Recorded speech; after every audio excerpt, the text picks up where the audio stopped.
bakunzi ba SP Sami uyu munsi ndabafitiye ikiganiro kandi ico kiganiro sindacikora na je nyene ndabafitiye n'umutumire nga reka tumuhe kaze abidondore ababwire n'ivyo asanzwe akora.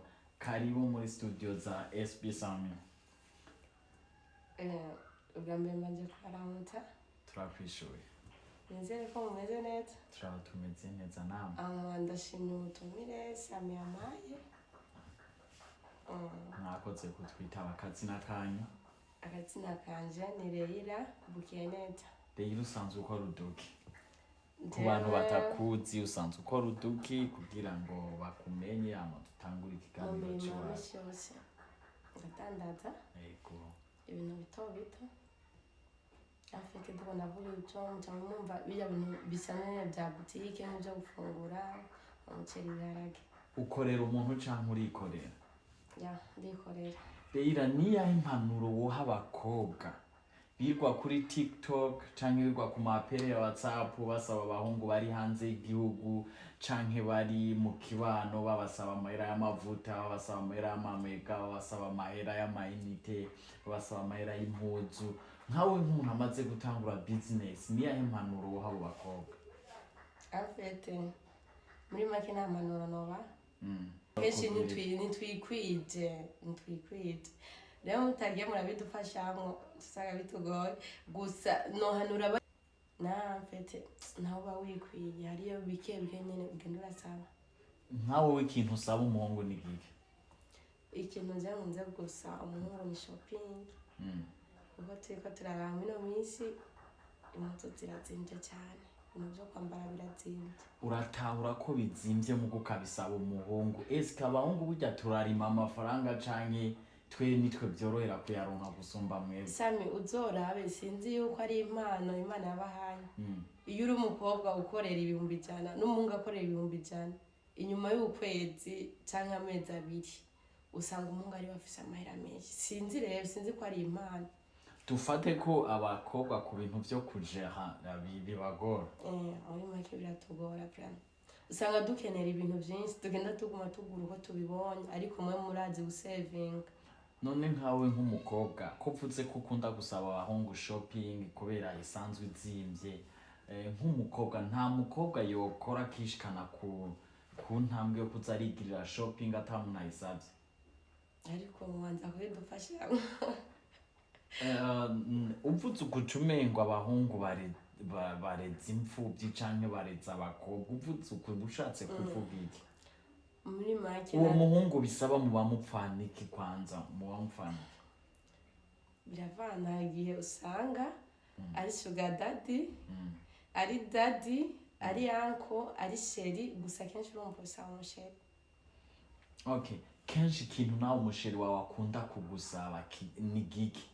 Mu gihe nawe urumva uramusaba shopping nawe arafise ikintu agusaba kenshi umusheri wawe nawe agusaba iki? Cyangwa ubwanje kubera nkunze umusheri atari hafi yanje nawe nakunda kunsaba ansaba apere yonyene yo mwijoro. Apere video canke apere nyene isanzwe? Apere video. None kweka igusaba mwijoro ni abaronse umwanya canke nyene numva ni ibindi bintu nyene? Abezi ko mwijoro naho ariho baba bafise umwanya. Pero hari ibintu bavuga ngo abantu mukunze abantu bari hanze ngo murabaha ama video y'ubwambure bwanyu ngo canke ngo muragira amapere muri gusa we biramaze kugushikira n'uwo muntu wawe? Ujya ni mama mukundana. Ujya gusaba ibintu nk'ibyo vraiment ni mama mukundana. None mu gihe wabigusaba nkawe byoca bigenda gute? Mugihe bisaba nambwira akazoza akavyirabira nyimba kuko yo bari vyakeneye. Akaraba ibiki mu ivyo akire by'ubwambure bwanje nyene. Okay, murakoze. Hari ikindi kibazo c'amakenga nshaka mbatse abahungu twama twagize abakobwa bobo mu bishobora gutugasanga ntiwigera uposting umusheri wawe cyangwa umusheri kuri profile ariko urashobora gushira ko agashugwe kuya ahantu utazi cyangwa ifoto y'umuzungu utazi ariko umusheri wawe tukazomubona umupostinze ku munsi wa predote cyangwa wa dote. Ivyo bintu mubikura kuki ko mudapostinga abasheri kugira tubakure muri liste y'abantu bari single? Impamvu abahungu bo ntitukibizera. Nawe urashobora kumukura mu postinga ugaca usanga hariya bagomba kugira none kugumuposta mwarabanye dufate nko mu nyuma cyaguheba ariko breaking up iremewe abantu bakarondera abantu oya niko kuntu usanga umukobwa ari karenze imyaka y'ubukuru ari wabo bacaguma bamutinya ngo afise umusheri kumbe wa musheri barahebanye none kubera iki abahungu twe dupostinga abakobwa ariko nawe kandi natwe birashoboka ko duhebwa dega natwe rimwe turabapostinga ambwira umugenzi wawe wowe uzakunda gupostinga umusheri wawe wiwe urafise umugenzi akunda kubikora ntawe urafise umugenzi w'umuhungu akunda gupostinga umusheri wiwe ego rero Leila mwakoze kutwitaba ariko narimse akandi kabazo kamwe nagira ndababazi wewe mu buzima bwawe ibintu bibiri wumva sheri wawe bibiri canke kimwe sheri wawe yo gukorera ntumubabarire n'ivyahe navuga kimwe ikintu kimwe sheri wanje nkorera sindamubabarire akoze ikosa ryo kumbesha s'il vous plaît naho umuntu mbesha no kuvuga naho yo guca inyuma mugakabikubwira je nubwo no mufata yanciye inyuma ndamubabarira yabinyemereye mugakubesha ukabimenya ko yakubeshe mubabarira simbabarira bravo okay aho biratahuritse none iravuga ibintu bibiri canke ikosa ari mumaze gukora ukavuga wicaye muri ukavuga ati ikosa kwera sheri wanje arimenye yoca mpeba nakoze sex na best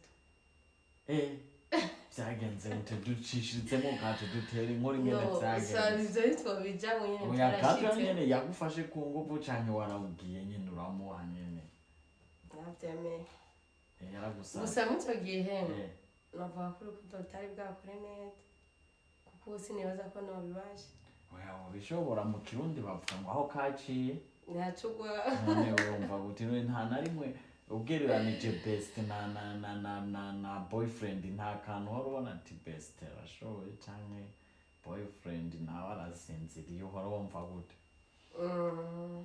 akantu ndamubona kariko sinokarutisha sheri wanje gusa urabizi ko atabagana muri byose no nashatse kuvuga hagati ya best nawe wewe na sheri wawe ninde nko mugihe bari karasengesha nk'ababanyi boza bakaraba ati umuntu ari arasenga ndakwisabye nawe oya nabajije mu kiganiro kumbuye impanuro zawe zirashobora gufasha abana bariya nariko ndabaza icyo kibazo naco nishoboye ni kuvuga sheri wawe gusa sheri wanje arashoboye n'iryari umuhungu yumva ko ashoboye mu bintu nk'ibyo n'iryari twomenya ati n'umukobwa yumvise ko dushoboye biba byagenze ikibazo cyane yagiye mwibaza ngo ni kugira ngo umukobwa ngo arangije keya okay none ibintu biragoye ibyo bintu biracara amayobera akandi kabazo kamwe k'amakenga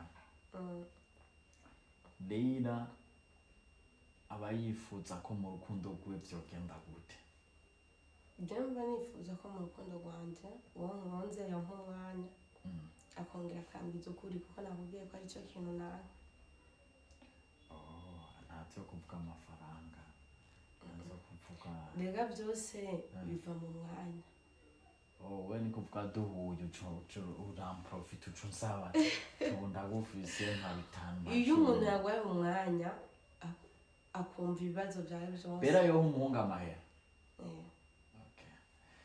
nk'uwo umuhungu agusavye umugurira ipantaro woyimugurira cyane iyo mfise ubushobozi amayinite ivyo ntibyoroshe kandi nambere ntegura gukora ikintu gito nguriye umusheri wanje